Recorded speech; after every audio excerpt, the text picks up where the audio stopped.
Hello dear students, कैसे हो आप सभी लोग। फिर से स्वागत है आपका आपके यूट्यूब चैनल आई पेपर क्लासेस में। और जैसे कि आप अपनी स्क्रीन पर देख भी पा रहे होंगे, आज का जो हमारा सेशन है, देख रहे हो ना स्क्रीन पर, मैथ्स की क्लास। क्या है दोस्तों? मैथ्स की क्लास। आज हम करेंगे मैथ्स की क्लास। ठीक, सबसे पहली क्लास होगी। सबसे पहले तो मैं आपको बता दूं, आज की पहली क्लास है।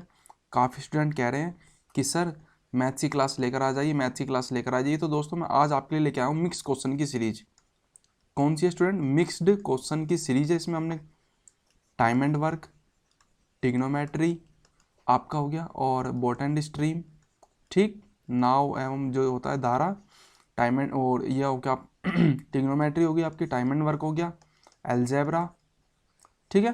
तो सभी के मैंने एक एक क्वेश्चन लिए हुए हैं दोस्तों आज की इस क्लास में। और आपको मुझे फीडबैक देना है कि सर किसी भी तरीके से जो भी आपको प्रॉब्लम लगे, किसी भी तरीके से एडवाइस देनी है आपको कमेंट में। और साथ ही में स्टूडेंट्स आपको मुझे बताना है कि कौन से टॉपिक पर हम मैथ्स की क्लास को स्टार्ट करें, ठीक है ना। तो सारा कुछ फीडबैक दे देना स्टूडेंट, किस तरीके की क्लास लग रही है, कोई प्रॉब्लम तो नहीं, किसी भी तरीके की कोई क्वेरी हो, एडवाइस हो, ज़रूर कमेंट्स कर देना, ठीक है स्टूडेंट। ये मेरी आपसे रिक्वेस्ट है, ठीक। अब चलते हैं दोस्तों, स्टार्ट कर लेते हैं सेशन को। इसमें देखिएगा हम कर रहे होंगे मैथ्स की क्लास, ठीक। पहली क्लास है आपकी, आपके लिए बहुत ज़्यादा खास रहेगी, बहुत मोस्ट इंपॉर्टेंट है, क्योंकि आपके सभी एग्जाम, जैसे आप ग्रुप डी, एनसीईआरटी और बाकी हमारे बहुत सारे एग्जाम होते हैं गवर्नमेंट्स के, जिसमें मैथ्स तो पूछी जाती ही जाती है, आपको पता ही होगा, ठीक है। तो इसलिए सेशन को हम स्टार्ट कर रहे हैं। और जितने भी स्टूडेंट्स नए हैं, चैनल पर विजिट कर रहे हैं, वो चैनल को सब्सक्राइब जरूर कर लेना स्टूडेंट, ठीक है। तो स्टार्ट करते हैं सेशन को, लाइक शेयर जरूर कर देना। सबसे पहला आपकी स्क्रीन पर क्वेश्चन आप देख भी पा रहे होंगे, क्या कह रहे हैं इसमें, ठीक है। टाइम एंड वर्क का एक क्वेश्चन है, इसको थोड़ा सा हम अब क्या कर देते हैं, इरेज कर लेते हैं थोड़ा सा, ये जो लिखा है, ठीक। तो देखिए इसमें सबसे पहला आपकी स्क्रीन पर क्वेश्चन है, इसमें क्या कह रहे हैं, स्टार्ट कर लेते हैं।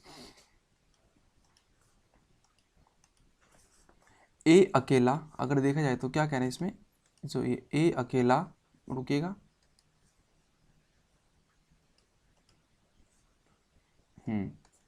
ठीक। ए अकेला किसी कार्य को 12 दिन में पूरा कर सकता है, ठीक है। और ए और बी मिलकर उसी कार्य को 8 दिन में पूरा कर सकते हैं, तो बी अकेला उस काम को कितने दिन में पूरा करेगा। पहले बताइए, क्वेश्चन समझ में आ गया। दो व्यक्ति हैं यहाँ पे, एक ए है और एक बी है, ठीक है। तो ए जो है ना अकेला मिलकर किसी काम को 12 दिन में कर रहा है, चलो जी। और ए और बी दोनों मिलकर किसी काम को कितने दिन में कर रहे हैं, 8 दिन में पूरा कर रहे हैं, ठीक है। तो हम इसको कर रहे होंगे कौन से मेथड से, एलसीएम मेथड से हम इसको कंप्लीट कर रहे होंगे इस क्वेश्चन को, ठीक है। बाकी आप एक कॉन्सेप्ट भी होता है, वो भी मैं आपको उसको थोड़ा सा उसके बारे में बता दूंगा, ठीक है ना, वो भी देख लेने। सबसे पहले हम इसको एलसीएम के बेसिस पे करते हैं। तो ए की जो एफिशिएंसी है, यानी कि ए किसी काम को 12 दिन में कर रहा है और दो मिलकर उसको कितने दिन में कर रहे हैं, 8 दिन में कर रहे हैं। तो कहने का मतलब मेरा ये है, अगर दो व्यक्ति किसी काम को करेंगे तो सिंपल सी बात है, एक व्यक्ति से तो जल्दी कर देंगे ना। पता ही पहले तो ये समझ में आया कि दो व्यक्ति हैं, अगर दो व्यक्ति एक साथ मिल जाएं तो उनकी जो क्षमता होगी वो अकेले व्यक्ति से तो ज़्यादा होगी, सिंपल सी बात है। तो ये अंतर जो 12 और 8 दिन का इस तरीके से आ रहा है, ठीक। अब इनका एलसीएम बताना है आपको मुझे, 12 और 8 का एलसीएम। जिस भी नए स्टूडेंट को नहीं आता वो ये वाला कॉन्सेप्ट तो जानता ही होगा, ठीक है ना। इस तरीके से हम डिवाइड करते थे, ऐसे ऐसे करके, फिर ये आती थी हमारी सारी की सारी सीपीज, फिर इसको मल्टीप्लाई करके लास्ट में आपका निकल जाता था एलसीएम, ठीक। जो नया स्टूडेंट है उसकी बात कर रहा हूँ। तो इसका एलसीएम आ गया आपकी, मेरे हिसाब से आ गया 24, ये आ गया 24 इसका एलसीएम, 12 और 8 का। बाकी बहुत सारे हैं, इनका मल्टीपल कुछ भी ले लो आ जाएगा। तो इसको हम इसको डिवाइड करेंगे, 12 टू जा 24, ठीक, और 8 थ्री जा 24, ठीक है ना। ये 2 टाइम्स बार गया और ये 3 टाइम्स बार गया, ठीक है। तो कुल मिला के ए की जो एफिशिएंसी आ गई है एक दिन में काम करने की, वो कितनी आ गई है, 2 आ गई है। और इन दोनों की कितनी आ गई एक दिन में काम करने की, वो आ गई है 3। सबसे पहले मैं आपको बता दूं दोस्तों, क्योंकि मैं क्वेश्चन समझाऊंगा तो उसमें टाइम भी लगता है, सिंपल सी बात है, किसी भी कॉन्सेप्ट को समझने के लिए उसमें टाइम तो लगता ही है ना। ये मत कहने लगना कि सर आपने तो इतनी देर में कराया क्वेश्चन, इतनी देर में तो क्वेश्चन हो जाना था। तो ये इशू मत रखना, ठीक है ना, क्योंकि हम धीरे धीरे वो उसी रिदम में आ जाएंगे। बस फर्स्ट क्लास है आपके लिए, मैं आपको बता ही चुका हूँ सबसे पहले, ठीक है। करेंगे वो कंटिन्यू सब चीज़ कर रहे होंगे, तो देखना दोस्तों, थोड़ा सा समझना किस तरीके से हम क्वेश्चन को करते हैं, ठीक। तो ए की एफिशिएंसी आ गई 2 और इन दोनों की एफिशिएंसी आ गई 3, यानी कि उनकी क्षमता। और ये हो जाता है हमारा दोस्तों क्या, टोटल वर्क। टोटल वर्क आया समझ में, ठीक है। ए 12 दिन में किसी काम को कर रहा है और ये 8 दिन में किसी काम को कर रहा है, तो वो काम कितना है टोटल, मैंने मान लिया कि वो काम आ गया 24, जो इन दोनों के एलसीएम से आया निकल के। ठीक, तो ए की एक दिन में काम करने की क्षमता है 2 और ए और बी दोनों की काम करने की क्षमता एक दिन में है 3। तो कुल मिला के अगर ए किसी काम को 2 दिन में कर रहा है अकेला और ए और बी, सॉरी 2 काम कर रहा है एक दिन में इस तरीके से, और ए और बी एक दिन में 3 काम कर रहे हैं, तो कुल मिला के ए कितना कर रहा है अकेला, 2 ही कर रहा है ना। तो प्लस 1 जो है वो बी का ही तो है, अगर देखा जाए ये वाला तो ये बी का ही है ना, और वो हमसे पूछ कह रहे हैं बी अकेला उस कार्य को कितने दिन में पूरा करेगा। आ रहा है समझ में स्टूडेंट्स? तो जो टोटल वर्क है वो उसी कार्य को बी अकेला कितने दिन में पूरा कर रहा होगा, तो 24 दिन में नहीं कर रहा होगा, सिंपल सी बात है। बताइए समझ में नहीं आया आपके, क्या नहीं आया बताइए स्टूडेंट्स? इसका आंसर आएगा 24 दिन। ठीक है, बहुत इजी वे था, बहुत ज़्यादा मतलब इतना टिपिकल नहीं होते इस तरीके के टाइम एंड वर्क के क्वेश्चन। ठीक है ना स्टूडेंट्स, बहुत इजी होते हैं, ज़्यादा कुछ इसमें वो नहीं होता है, बस समझ में आना चाहिए आपके कॉन्सेप्ट। ठीक, तो ये वाला बहुत इजी मेथड होता है। सबसे पहले तो मैं आपको बता दूं, और बी की एफिशिएंसी हमने मतलब बी के निकाल लिया कि वो मतलब उस काम को एक की एफिशिएंसी से कितने दिन में कर रहा होगा, 24 दिन में कंप्लीट कर रहा होगा। इसका आंसर ये आ गया। और ये क्वेश्चन आपके एग्जाम कौन से में पूछा हुआ है, सीजीएल के क्वेश्चन में पूछा हुआ है 2007 में। ठीक, ओल्ड क्वेश्चन है, कोई बात नहीं, नए पुराने सब करेंगे। तो आ गया हो समझ में तो थम्स अप कर देना, लाइक ज़रूर कर देना इस सेशन को। ठीक है ना, और किसी भी तरीके का आपको लगता हो कि सर इस तरीके से नहीं, ये वो फला ढिमकाना, जो भी हो कमेंट कर देना फास्ट। ठीक, अब देखते हैं थोड़ा सा इसके बारे में कि किस तरीके से है। देखिएगा आप थोड़ा सा कॉन्सेप्ट जो आपने पढ़ा भी होगा आज से पहले, कि देखना इसमें। ठीक है ना स्टूडेंट, देखना ये जैसे हम करते थे, याद होगा आपको, ए 1/12 दिन में कोई काम करता है और ए और बी मिलकर दोनों जो ना 1/8 दिन में उस काम को कंप्लीट कर ले रहे हैं, फिर हम इसका एलसीएम लेते थे इस तरीके से। तो बात तो वही है ना, यही तो वो मेथड है, समझ रहे हो ना। ये हमारा होता था 6th 7th 8th वाला क्लास का मेथड। ठीक है ना, समझते हो ना। तो ये उसी मेथड से निकाला हुआ है स्टूडेंट्स। मैं आपको बता दूं कि जितने भी हमारे जो भी ये शॉर्ट ट्रिक्स निकल के आए हैं, या फिर जिसको कह देते हैं ना शॉर्ट ट्रिक्स, या फिर इजी वे में करा देना, तो ये सब कुछ हमारा कॉन्सेप्ट से ही निकल के आया हुआ है। मैं आपको बता दूं स्टूडेंट, ठीक है ना, ये सारा कुछ हमारा कॉन्सेप्ट से ही निकल के आया हुआ है। ठीक, तो ये था आपका क्वेश्चन आपकी स्क्रीन पर, कैसा लगा आप बता देना। नेक्स्ट क्वेश्चन की ओर चल रहे हैं, देखना इसमें क्या कह रहे हैं। ये ट्रिग्नोमेट्री क्वेश्चन जैसे मैंने आपको बताया था। ठीक, इसमें क्या कह रहे हैं, बहुत इजी है, बहुत ज़्यादा कुछ नहीं है। ट्रिग्नोमेट्री भी आपके अब एग्जाम में पूछने जाने लगी है, क्योंकि आपके 2 तरीके के मैथ्स होते हैं, जिसमें क्या होता है, एक एडवांस मैथ होता है, ठीक है ना, एक होता है अर्थमेटिक। ठीक है ना, अर्थमेटिक वाला क्वेश्चन वो पिछले वाला था, अब ये जो है ना ये एडवांस मैथ का है आपका, जिसमें आपकी आती है जियोमेट्री, ट्रिग्नोमेट्री, मेंसुरेशन, जितने भी मतलब आपके आपने देखा होगा 2D 3D वाले जो क्वेश्चन होते हैं इस तरीके से, तो वो सारा कुछ हमारा इसमें आ जाता है। ठीक है ना, कोऑर्डिनेट ज्योमेट्री, CD, ये इस तरीके सब कुछ हमारा एडवांस मैथ का ही पार्ट है। तो देखते हैं इस क्वेश्चन को, आप इसकी स्क्रीन पर है। और अगर जितने भी स्टूडेंट जानते हैं कि हम इस तरीके से इस क्वेश्चन को करते हैं, तो कमेंट जरूर कर देना कि आप अपना अपना भी वे रख सकते हो, क्योंकि कुछ स्टूडेंट जरूरी नहीं कि सभी के मतलब नहीं आ रहा होगा मैथ्स, काफ़ी स्टूडेंट होते हैं मैथ्स बैकग्राउंड्स होते हैं जो जानते हैं। ठीक है ना, तो सभी को करना है क्वेश्चन, अच्छे तरीके से करना, अपना अपना पॉइंट ऑफ व्यू जरूर देना। तो sine theta plus cos theta is equal to √2 cos theta cos 90 minus theta, then find the value of cot theta. ठीक, क्वेश्चन अच्छा है, आप देख पा रहे हो कौन से एग्जाम में पूछा हुआ है, 2012 के एग्जाम में पूछा हुआ है, CGL टायर फर्स्ट। ठीक है ना, तो कोट थीटा की वैल्यू पूछी हुई है। सबसे पहले इन क्वेश्चनों में ध्यान रखना कि वो पूछ क्या रहा है, वो पूछ क्या रहा है। तो देखना कोट थीटा, सबसे पहले तो आप मुझे बताइए कोट थीटा होता क्या है, और ये जो कोस 90 माइनस थीटा ये जो दे रखा है, ये इसका क्या मतलब है। तो आपने पढ़ा होगा 10th क्लास में, क्वाड्रेंट होता था हमारा, क्वाड्रेंट होता था। ठीक है ना, फर्स्ट सेकंड थर्ड फोर्थ, इसमें समझाना तो बहुत बड़े वे मतलब बहुत बड़ी क्लास हो जाएगी, इसलिए इसको जिस दिन ट्रिग्नोमेट्री स्टार्ट करेंगे उसमें समझा देंगे। ठीक है ना, थोड़ा सा बता दे रहा हूँ ओरली। कोस 90 माइनस थीटा होता है, अगर देखा जाए तो मैं आपको बता दूँ, cos 90 minus theta is equal to होता है आपका साइन थीटा। अब काफ़ी स्टूडेंटों को तो पता होगा, काफ़ी स्टूडेंटों को पता भी नहीं होगा। ठीक है ना, कि सर ये क्या बता रहे हो आप, ये क्या बता रहे हो आप। ठीक है ना, तो ये सारा कुछ आपको पता होना बहुत ज़रूरी है। समझाएंगे इन चीज़ों को भी, सब धीरे धीरे सब कुछ चल रहा होगा एक बहुत मतलब एक बेस्ट वे में।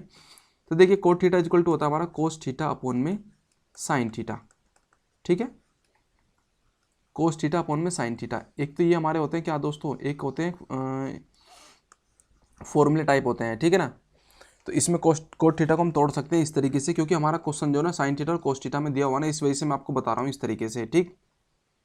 तो हमें सारा कुछ पता होना चाहिए। और ये जो क्वाड्रेंट होता था बहुत मोस्ट इंपॉर्टेंट है, इसी के वेज में सारे क्वेश्चन इस तरीके का पूछे जाएगा एग्जाम में तो वो हो सकते हैं। आप क्वेश्चन की ओर चलते हैं क्योंकि टाइम वेस्ट ज़्यादा हो जाएगा क्योंकि इधर उधर की बातें करने में। तो sine theta plus cos theta is equal to, देखा जाए तो कितना है, √2 कोस 90 माइनस थीटा, ठीक है स्टूडेंट। इसकी जगह हम क्या रख देंगे, ये रख देंगे साइन थीटा, ठीक है। तो कुल मिला के हमारा जो आ जाएगा अब sign theta plus cos theta, समझा रहा हूँ आपको इसलिए टाइम लगेगा स्टूडेंट्स, डायरेक्ट भी हो सकता है क्वेश्चन, ठीक है ना। साइन थीटा इसकी जगह क्या आ जाएगा, साइन थीटा। अब यहाँ से आ जाते हैं आपके दो वे करने के इसको, एक हो जाता है लॉन्ग मेथड, एक हो जाता है शॉर्ट मेथड, ठीक है स्टूडेंट। देखिएगा क्या कैसे करते हैं इसको, हम यहाँ से हल्का सा इसको स्क्रॉल कर लेते हैं। एक हो जाता है लॉन्ग मेथड, एक हो जाता है शॉर्ट मेथड, ठीक है। लॉन्ग मेथड में क्या होगा, आप इसका स्क्वायर करोगे दोनों पक्षों का वर्ग करने पर, यानी कि स्क्वायर ऑन बोथ साइड जब जाके करोगे, यानी कि कुल मिला के तो आ गया हमारा कौन सा, ये हो गया आपका, ओह बटन दब गया, कोई बात नहीं, इसको रेडी कर लेते हैं अब। यहाँ से स्क्वायर वाला यहाँ से चल जाएगा हमारा, दोनों पक्षों का स्क्वायर करने पर यानी कि वर्क करने पर, तब उसके बाद में करोगे फिर इसकी कोट थीटा की वैल्यू निकल के आएगी, ठीक है। एक जो मैं आपको बता रहा हूँ वो देखना आप शॉर्ट मेथड किस तरीके से कर रहे होंगे हम इसको, ठीक है ना। देखिए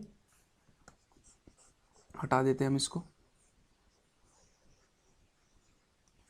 तो देखिए आप जल्दी से आ जा भाई। तो साइन थीटा से मैं दोनों पक्षों को डिवाइड कर दूंगा, यानी कि दोनों साइडों को साइन थीटा से डिवाइड करने पर, साइन थीटा से दोनों साइड को, यानी कि दोनों क्या कह देते हैं हिंदी में, पक्षों को, हाँ दोनों पक्षों को क्या करने पर, भाग करने पर, ठीक है। जब हम इसको भाग करेंगे तो sine theta upon sine theta हो जाएगा, ये plus cos theta upon sine theta हो जाएगा। समझा रहा हूँ इस वजह से थोड़ा सा टाइम लगेगा, ठीक है ना, बार बार बता दे रहा हूँ। और साइन थीटा अपॉन में साइन थीटा हो जाएगा ये। तो साइन से साइन कट गया, यहाँ पे साइन से साइन ये वाला भी कट गया, तो कुल मिला के इसकी वैल्यू कितनी आ गई, 1 और प्लस, मुझे ये तो बनाना ही था ना, ये देख रहे हो ना, ये यही तो बनाना था कोट थीटा हमारा बन गया, इसलिए इस तरीके से चल रहा था मैं इस क्वेश्चन को कराने के लिए। और ये कट गया तो √2 आ गया। तो कुल मिलाकर इसका कोट थीटा की वैल्यू कितनी आ गई, ये 1 इधर आ जाएगा तो माइनस में पहुंच जाएगा। तो कुल मिलाकर इसका आंसर आ गया आपका √2 - 1। आया समझ में किस तरीके से करा, बताइए समझ में आ गया तो दोस्तों लाइक जरूर कर देना। इसका आंसर हो जाएगा आपका ऑप्शन नंबर 4, ठीक है। बहुत अच्छे वे में है, ज़्यादा इतने हार्ड क्वेश्चन नहीं आते हैं स्टूडेंट। आपके कौन से, आपका एग्जाम हो गया जैसे CHSL हो गया, MTS हो गया आपका, और आपने देखे होंगे NTPC, ठीक है ना, ये वाले जिसमें एग्जाम की बात कर रहा हूँ मैं। CGL VGL की, CGL के तो आया हुआ क्वेश्चन है ही है, फिर भी मैं CGL को, अब जो टाइम चल रहा है बहुत अच्छे क्वेश्चन आ रहे हैं, ऐसी बात नहीं है मैं उनको वैसे कहने लगूँ हाँ एकदम हलवा आ रहे हैं, नहीं, बट कोई बात नहीं, अच्छे आते हैं, मॉडरेट आते हैं, ठीक है ना। मॉडरेट से लेकर और हार्ड लेवल तक के क्वेश्चन चलते हैं CGL लेवल में, बाकी CHSL VHSL में नॉर्मल है इतने क्वेश्चन तो, ठीक है ना। NTPC हो गया आपका, रेलवे का एग्जाम हो गया, और स्टूडेंट मतलब काफ़ी सारे जो एग्जाम होते हैं उनमें आराम से क्वेश्चन आ जाते हैं आपके लिए, ठीक है।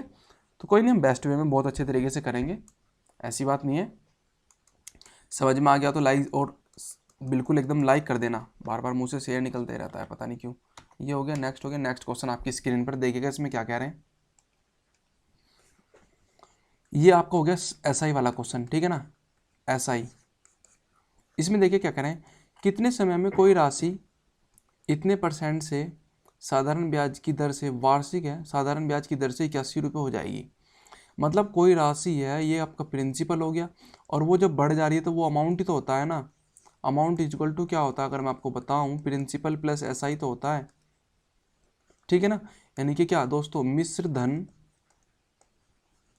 हिंदी थोड़ी सी ऐसी आएगी स्टूडेंट क्योंकि अभी स्टार्ट ही कर रहे हैं हम इस तरीके से। मिश्र धन इक्वल टू क्या होता है, मूलधन प्लस ब्याज, जानते हो ना हिंदी वाले student, amount equal to principal plus SI, इस तरीके से तो ये होता है। तो कोई राशि है इस तरीके से है कि 72 रुपये की कोई राशि, ठीक है ना, और वो 81 रुपये हो जाती है, यानी कि प्रिंसिपल ये अमाउंट हो जाता है।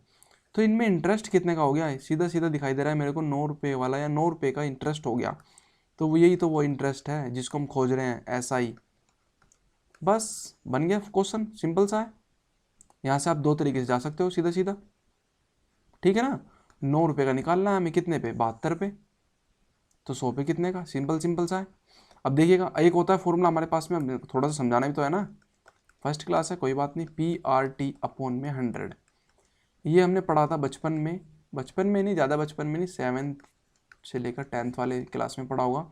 और आजकल तो ये 4th 5th क्लास में भी चला दे रहे हैं, NCERT वाले, सारा कुछ कॉन्सेप्ट है, इस वजह से बता रहा हूँ, ठीक है, ठीक है ना।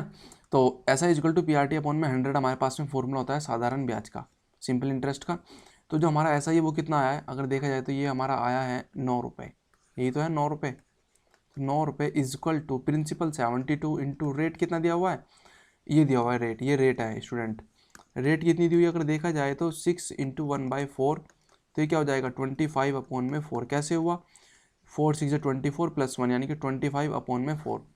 तो 25/4 इंटू मल्टीप्लाई में टाइम पीरियड हमसे पूछा हुआ है, अपॉन में 100। अब यहाँ पे डिपेंड करती है आपकी कैलकुलेशन, आप इसको किस तरीके से कर रहे हो, ठीक है ना। सीधा सीधा काट दोगे वो भी हो जाएगा बहुत आसानी से। अब हम करेंगे थोड़ा, क्योंकि वही फिर बार बार 25 4 जा, अरे यार ये कहाँ चल गया, 25 4 जा, ये कट गया, ठीक है ना। और 4 और 4 कितने होंगे 16, तो 9 इज इक्वल टू 72/16, मल्टीप्लाई में कितना हो जाएगा T, ठीक है ना, मल्टीप्लाई में आपका T हो गया। और तो ये आ गया हमारे पास में इतना इतना, और 9 8 जा 72, आमने सामने के कट जाते हैं दोस्तों इस तरीके से, या फिर जब नीचे आएगा तो यहाँ पे भी तो मल्टीप्लाई में ही आएगा ना 9, तो इस तरीके से भी काट सकते हो आप, ठीक है ना।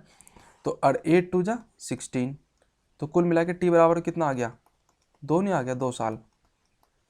बताइए मुझे समझ में आया नहीं आया आपके। तो इसका आंसर आ गया आपका ऑप्शन नंबर ए, ये वाला, ठीक है ना, 2 वर्ष। ठीक, आया समझ में, बहुत अच्छे वे में था, ज़्यादा इसमें कुछ करना नहीं होता, इनमें हाथ पैर ज़्यादा नहीं मारने हैं, बहुत इजी वे में होता है, बस केवल आपको दिमाग चलाना है, ठीक है ना स्टूडेंट्स, क्या चलाना है, दिमाग चलाना है, ना कि अपने हाथ पैर मारने हैं। नेक्स्ट क्वेश्चन की ओर चलते हैं। नेक्स्ट क्वेश्चन, नेक्स्ट आपकी स्क्रीन पर, इसमें देखिएगा क्या कह रहे हैं। अगला क्वेश्चन आपकी स्क्रीन पर है, इसी भी आपका ये है हमारा टाइम एंड वर्क का, ठीक। 10 आदमी किसी काम को 12 दिन में कर सकते हैं, तो 12 आदमी उसी काम को कितने दिन में करेंगे। आपका कॉन्सेप्ट होता है MDH, मसाले वाला, ठीक है ना, ये मसाला मार के है, तो MDH वाला कॉन्सेप्ट होता है, इसके बारे में बताएंगे, पर कोई बात नहीं, यहाँ पे हम क्लास में आज हम कर रहे हैं क्वेश्चन, क्योंकि हमारा मेन मकसद है क्वेश्चन कराना, जैसे as like demo class, as like demo, ठीक है ना, किस तरीके की लग रही है वो आपको फीडबैक देना सब कुछ। तो 10 आदमी अगर किसी काम को 12 दिन में कर रहे हैं, मान लिया मैंने वो काम एक है, तो 12 आदमी उसी काम को कितने दिन में करेंगे, उसी काम को मतलब एज लाइक यही काम, ठीक है ना।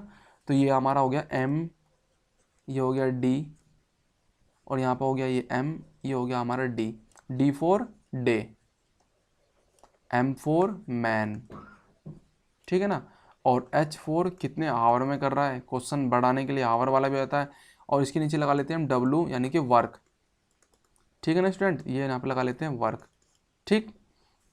तो ये है, अब 12 से 12 तो सीधा सीधा हमारा कैंसिल आउट हो जाएगा, तो D की वैल्यू कितनी आ गई स्टूडेंट, 10 दिन।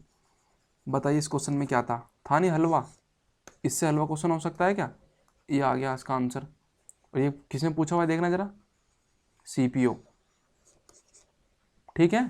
तो क्वेश्चन कुछ भी हो हमें हर तरीके से आना चाहिए बस, ठीक है ना। चलिए कोई बात नहीं, नेक्स्ट क्वेश्चन की ओर देखते हैं। नेक्स्ट में क्या कह रहे हैं, नेक्स्ट आपकी स्क्रीन पर अलजेब्रा का क्वेश्चन है, बढ़िया क्वेश्चन है। इसमें देखिए क्या कह रहे हैं, इस तरीके से कंडीशन दी हुई है और बच्चे इसे देख के डर जाते हैं कि अब इसका क्या करें, इसका क्या करें। और इसके ऑप्शन भी देख रहे हो तो 1 0 -1, और ये पूछा हुआ है 2016 के एग्जाम में, ये तो चलो नया ही होगा ना क्वेश्चन, अब तो समझ रहे हो ना। तो देखिए दोस्तों, थोड़ा सा इसको रेज कर लेते हैं, क्योंकि ये सजा दिया मैंने क्वेश्चन। तो अब इसको देखा, हलवा बनाने की पूरी पूरी कोशिश करते हैं इसका हम। हलवा देखिए किस तरीके से बनाऊंगा मैं अब इसका, ये दिया हुआ है, इसको 2 मेथड में कर सकते हैं सिंपल सा। देखिए ना, यदि A+1/A इज इक्वल टू 1 हो, तो आपको बताना है A² माइनस के A+1 में A² प्लस A+1 का मान, ठीक है, क्या आएगा। 2 मेथड है, बहुत इजी है, पहला मेथड, दूसरा मेथड। क्योंकि हर मैथ्स के क्वेश्चन के सवाल करने के 1 2 3 कम से कम 2 मेथड तो होते ही होते हैं, ठीक है ना। और हर टीचर हो, चाहे मैं हूँ कोई भी हो, वो कॉन्सेप्ट में से ही निकालता है दोनों के दोनों मेथड, चाहे वो 1 हो चाहे 3 हो वो 4 हो, वो किस में से निकालता है, कॉन्सेप्ट में से। कोई ट्रिक नहीं बनाता, इसकी ट्रिक भी कॉन्सेप्ट से ही बनती है, याद रखना।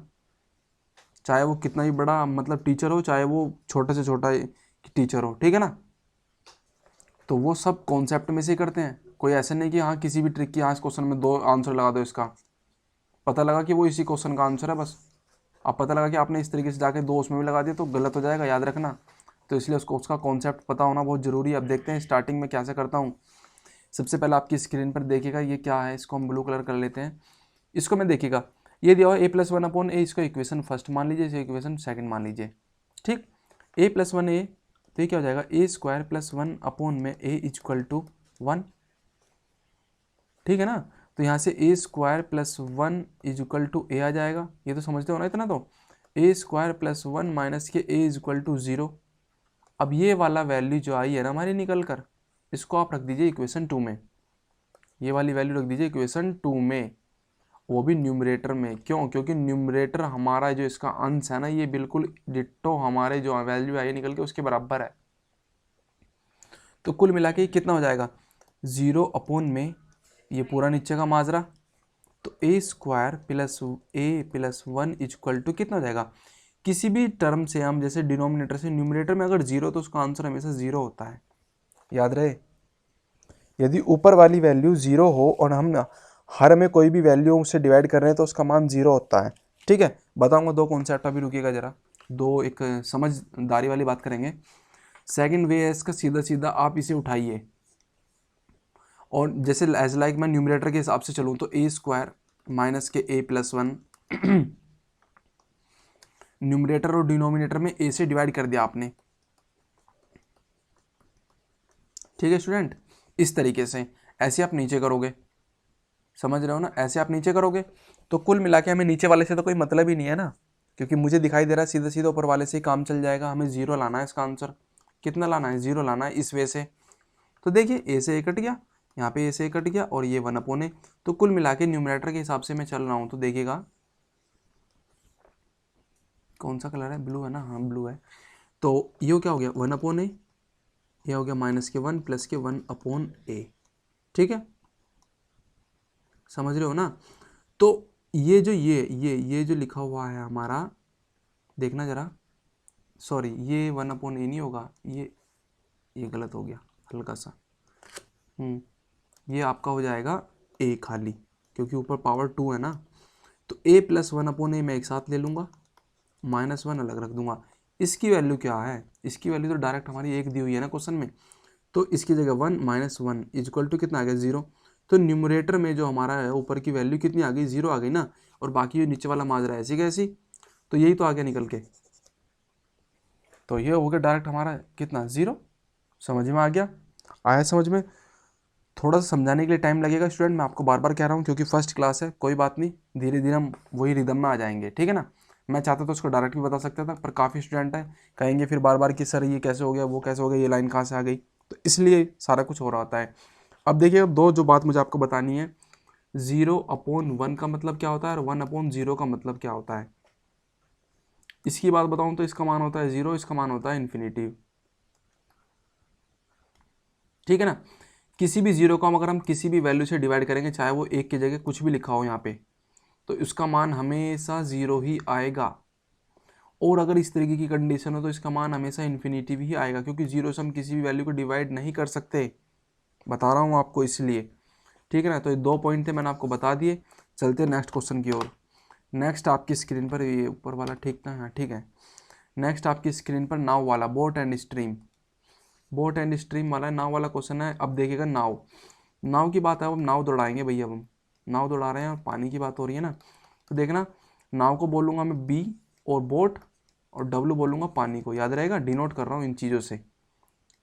अब देखिएगा क्या कह रहे हैं, विपरीत दिशा अनुकूल दिशा में चलती है, इस तरीके से क्वेश्चन है। चलो इस पढ़ लेते पहले। एक नाव 8 घंटे में धारा की विपरीत दिशा में 40 किलोमीटर चलती है, चलो जी चली गई, तथा दूसरे 6 घंटे में धारा के अनुकूल 36 किलोमीटर चलती है। अच्छा, धारा की विपरीत दिशा चल रही है 40 किलोमीटर और धारा के अनुकूल चल रही है 36 किलोमीटर। सिंपल सी बात है, जब उसकी डायरेक्शन में उसके साथ बहेगी तो जल्दी चली जाएगी। और शांत जल में नाव की चाल कितनी है वो पूछ रहे हैं। अब देखिएगा दोस्तों क्या कह रहे हैं, मान के चलिए वाटर है, इस वाटर की डायरेक्शन इधर को है, ये हो गई एक हमारी क्या, नौका, ठीक, इसकी भी डायरेक्शन इधर ही है। तो कुल मिला के दोनों की डायरेक्शन इधर है और पानी भी इधर की तरफ बह रहा, तो ये भी तो इधर की तरफ बह रही होगी ना। तो कुल मिला के जो इनकी रिलेटिव स्पीड निकल के आएगी स्टूडेंट, वो आएगी आपकी क्या, बोट प्लस वाटर। ये कॉन्सेप्ट है स्टूडेंट हमारा, ठीक। यहाँ पे मैंने B फॉर बोट और W फॉर वाटर माना है। और अगर ये अपोजिट हो जाए, ये मान के चलिए पानी की डायरेक्शन तो इधर की तरफ है और ये नाव है ना, ये उल्टी दिशा में बह रही है, यानी कि विपरीत दिशा में बह रही है। विपरीत, क्या समझ में आया ना, यानी कि विपरीत, इसको हम विपरीत भी कह सकते हैं स्टूडेंट, और इसको हम प्रतिकूल भी कह सकते हैं, ठीक है ना। अनुकूल प्रतिकूल ये दोनों चीजें समझ, तो ये हो गया अनुकूल और ये हो गया हमारा प्रतिकूल। तो इसकी रिलेटिव स्पीड जो निकल के आएगी वो आएगी हमारी बोट माइनस W, क्योंकि पानी की विपरीत दिशा में, इसलिए निगेटिव ले लेते हैं। किसी भी तरीके से समझ लीजिए, मैं आपको बताने की पूरी कोशिश कर रहा हूँ। जो पानी के साथ चले उसे पॉजिटिव, जो पानी के विपरीत चले उसको नेगेटिव। ये रिलेटिव स्पीड आ गई। आगे समझ में आता है कि थोड़ा सा कॉन्सेप्ट था इसका अच्छा सा ये वाला। बाकी जब इसकी क्लास स्टार्ट करेंगे उसमें आपको बता देंगे, क्योंकि आप बताओगे कि कौन सा टॉपिक स्टार्ट करना है, उसके हिसाब से हम बहुत अच्छे वे में करने की पूरी कोशिश करेंगे, ठीक है। तो ये समझ में आ गया पूरा माजरा। अब देखिए क्वेश्चन में क्या कह रहे हैं, हल्का सा इसको हम मुँह कर लेते हैं। अब इसको रेड करके इसको स्टार्ट करते हैं कि नाव 8 घंटे में धारा की विपरीत दिशा में 40 किलोमीटर चलती है। धारा की विपरीत दिशा में 40 किलोमीटर चलती है, वो भी 8 घंटे में। अब ये पूछोगे ये कहाँ से आ गया, ये होता है हमारे पास में formula, speed is equal to distance upon में टाइम।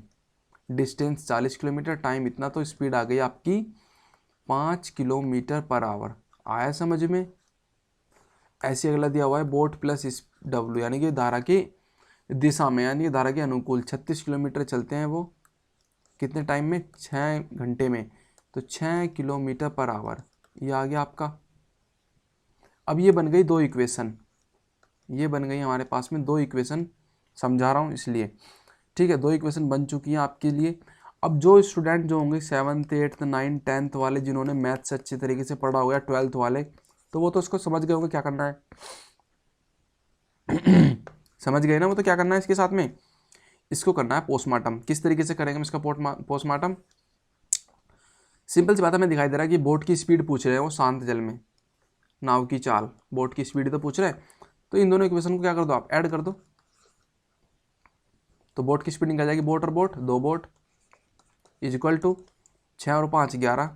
तो बोट की स्पीड कितनी आ गई, 5.5 नहीं आ गई, सीधा सीधा। बताइए इसमें क्या था क्वेश्चन में, हो गया ना हलवा। दोस्तों कॉन्सेप्ट समझना पड़ता है, हर चीज़ को समझना पड़ता है, इसलिए हलवा बनता है, क्वेश्चन ऐसे नहीं बनता। तो ये आ गया आपका आंसर इसका, ये कौन सा, ऑप्शन नंबर B।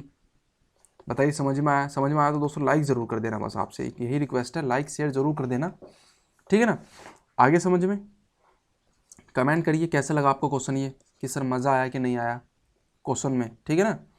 नेक्स्ट चलते हैं स्टूडेंट्स, देखिए क्या कह रहे हैं जो आपकी स्क्रीन पर है, यानी कि हमने मैक्सिमम क्वेश्चन अपने कर लिए हैं, ठीक है ना। कोई नहीं, चलो यही थे दोस्तों, हमारी यहीं तक थे हमारे आज की सीरीज़। तो ये थे आपके लिए दोस्तों स्टूडेंट्स, क्या क्वेश्चन जो हमें कराने थे सारे के सारे हमने वो कराए। कैसे लगे आपको सेशन बता देना हमें, ठीक है ना स्टूडेंट। और बाकी आपसे मेरी हम्बल रिक्वेस्ट है, किस चीज़ के लिए देखना, कैसी लगी क्लास वो बताओ, फीडबैक दो अपना बहुत बढ़िया तरीके से, और प्लस में शेयर करो इस सेशन को अपने सारे स्टूडेंटों के बीच में। और जितने भी स्टूडेंट जो नए हैं, मैं नहीं कह रहा कि किसी को मैथ नहीं आती, मैं ये नहीं कह रहा हूँ, बट जो जितने भी स्टूडेंट नए हैं वो चैनल को सब्सक्राइब जरूर कर लेना इस तरीके की क्लास के लिए, ठीक है ना। बहुत बेस्ट वे में कराने की पूरी कोशिश करूँगा। फर्स्ट क्लास थी, थोड़ा सा इंटरफेस लग रहा होगा, क्योंकि राइटिंग थोड़ी सी इस तरीके से, क्योंकि धीरे धीरे अब सब सुधरेगा, ऐसी बात नहीं है। तो कोई नहीं, करेंगे धीरे धीरे हम। तो चलिए दोस्तों, मिलते हैं अपने नेक्स्ट सेशन में, वही कंटिन्यू करेंगे अपनी कौन सी, जीके और साइंस की क्लास, ठीक है ना। और बाकी मैंने आपके लिए मैथ्स की क्लास स्टार्ट कर ही दी है, टॉपिक बताइए मुझे कौन से टॉपिक पे करानी है, ठीक है ना स्टूडेंट। टॉपिक बताना आपको मुझे कौन से टॉपिक पे करानी है। टॉपिक के लिए मोस्ट प्रोबेबिलिटी है आप बताओगे मुझे, ठीक है ना स्टूडेंट। तो चलिए गुड बाय।